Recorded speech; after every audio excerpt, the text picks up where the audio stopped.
नमस्कार, आप देख रहे हैं स्मरणीय समाचार न्यूज और मैं हूं आपके साथ आरती सिंह आजाद।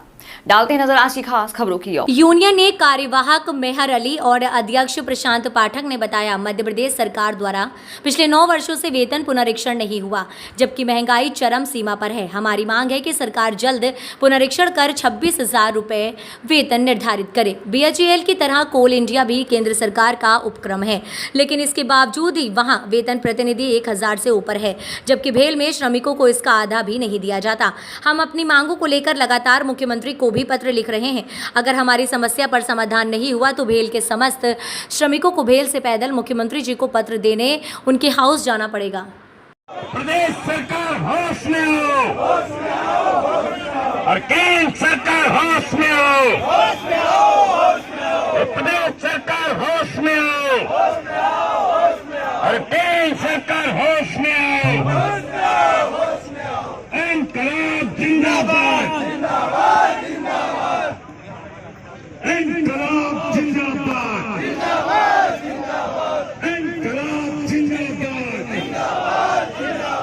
इनकलाब जिंदाबाद,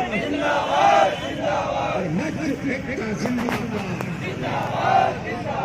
मध्य इंडिया जिंदाबाद, ये अन्याय नहीं सहेंगे, नहीं सहेंगे, नहीं सहेंगे, जनजाति नहीं सहेंगे, नहीं सहेंगे, नहीं सहेंगे, अपना हक हम कैसे लेंगे। आपकी यूनियन बराबर बैठक में बैठक कर रही है, कहीं ना कहीं मजदूरों के साथ उनको डेली इकट्ठा कर रही है, लेकिन अभी तक किसी उससे फैसले नहीं पहुंच पा रहे हैं आप लोग।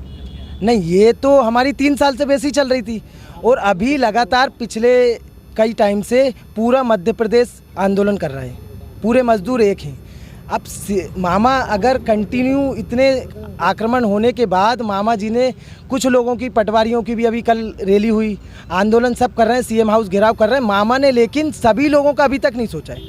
मामा ने लाडली बहना योजना निकाली, सारी योजनाओं पे उन्होंने गौर करा, लेकिन सबसे जो मेन जो मकसद है ये आप ख़त्म कर सकते हो, लेकिन आपको श्रम कानून में जो लिखा हुआ है कि हर 5 साल में आपको पुनरीक्षण करना है, वो आप इसलिए नहीं कर रहे हैं क्योंकि अगर वो पुनरीक्षण एक बार हो गया तो आपको आने वाले टाइम में 2024 में फिर पुनरीक्षण करना पड़ेगा 2018 से 23 का, और उधर पे पेमेंट बढ़ाते हैं।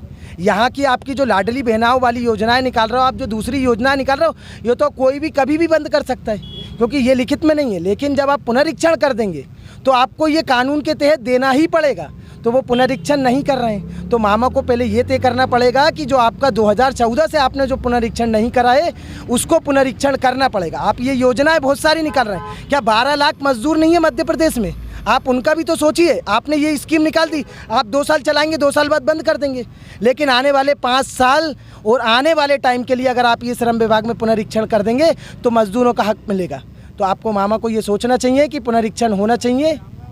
अभी 1 महीने बाद आज आचार संहिता चालू लग जाएगा, कैसे पहले क्या आप लोग मुख्यमंत्री तक पहुँचेंगे? बिल्कुल पहुँचेंगे, हम तो लगातार दे ही रहे हैं उनको लेटर।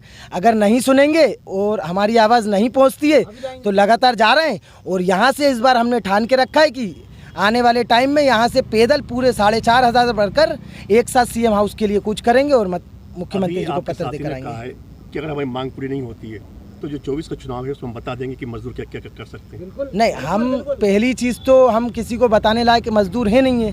पहली चीज़ तो हमारी इतनी पेमेंट भी नहीं है कि हम किसी को बता पाएंगे, लेकिन पहले मामा को जो हमने पिछले 5 साल पहले वोट दिया था, पहले उसका तो हक अदा कर लेंगे।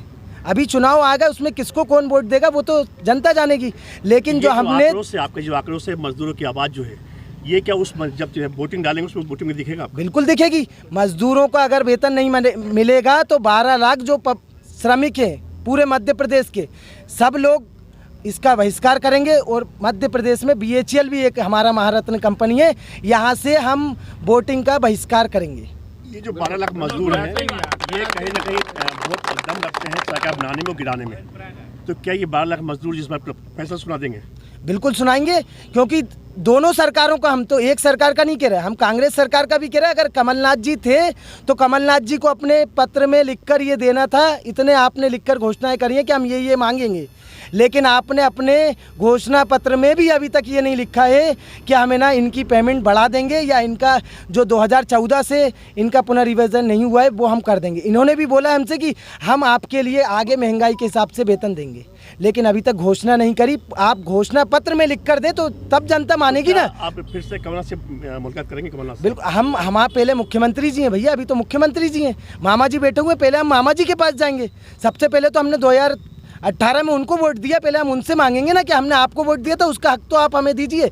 पहले तो हम उनके पास जाएंगे, उसके बाद हमें आगे क्या होगी रणनीति आगे बनाएंगे।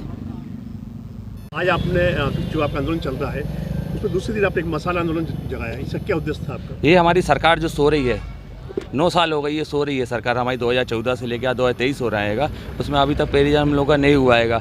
अभी तो 2014 से 2019 में होना था। 5 साल में, हर नियम कानून के हिसाब से हर 5 साल में होना चाहिए था। सरकार की आंखें बिल्कुल तरह से नहीं खुल रहेंगी, इसके खिलाफ में आज हमारा प्रदर्शन था। अभी सरकार के पास टाइम भी कम है, चुनाव करीब है, अभी तक वहाँ के विधायक आपके साथ थे, अब विधायक कहाँ हैं? अभी कोई हमारे साथ में नहीं है, हमारे साथ में कोई नहीं आया तो हम ठोस कदम उठाने पर मजबूर हो जाएंगे। उसके जिम्मेदार खुद सरकार होगी और सबसे ज़्यादा वोटिंग उनकी गोविंदपुरा और नरेला से हमारे पूरे मजदूर लोग आते हैंगे। उनने साथ नहीं दिया तो हमारे मजदूर लोग आँख खोल लेंगे। सरकार आँख नहीं खोल रही तो मजदूर आँख खोल लेंगे, उसकी जिम्मेदार खुद सरकार होगी। क्या अभी चुनाव में ये जो आपके पर आक्रोश ये दिखेगा? आक्रोश चुनाव के अंदर पूरा 101% दिखेगा आपको, ये आपको दिख ही रहा है माहौल पूरी तरह से। अभी तो उनका दावा है कि हमने बहुत काम किया है और जो विधायिका कह रही है कि हम हमने मजदूरों के साथ खड़े हैं। ये क्या विडम्बना है कि मजदूर को लाभ में रोड पे आना पड़ रहा है? मजदूरों की ये हालत हो गई है, फैक्ट्री में 8 घंटे नौकरी करने के बाद 8 घंटे बाहर नौकरी करना पड़ता है। 8 से 10 हज़ार रुपये में आज में घर परिवार नहीं चलता है। कोल इंडिया में आप देखिए 1000 रुपये से ऊपर मिल रहा है रेट, कट पिट के 28 हज़ार रुपये मिलता है, वो भी सेंटर की है और ये भी सेंटर की है। ये बताइए मजदूर संग कितना गलत हो रहा है। तो आपकी यूनियन का अगला कदम क्या रहेगा? अगले कदम यूनियन की मीटिंग बैठेगी, उसमें हम ठोस कदम उठाएंगे, उसमें आगे आपको बताते हैं क्या होगा। फिलहाल इतना ही, खबरें भी और भी हैं, बने रहे हमारे साथ और देखते रहे स्मरणीय समाचार न्यूज। नमस्कार।